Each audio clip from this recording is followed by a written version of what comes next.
Good day, everyone. What stood out most for me in Module 1 is how leadership effectiveness is deeply tied to adaptability, especially knowing when to direct, when to coach, when to support, or delegate based on where my team members are in their development journey.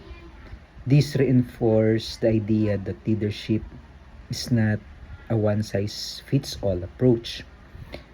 As an Aon leader, this means being more intentional in how I engage with my team, especially in onboarding and development.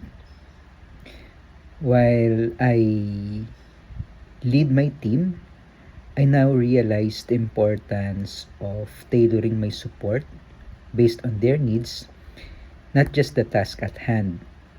So, moving forward, I want to focus on strengthening my situational awareness and practicing more reflective leadership. I will work on identifying each person's development level more accurately and responding with the right leadership style so I can empower them better and help them succeed with confidence. That's all. Thank you.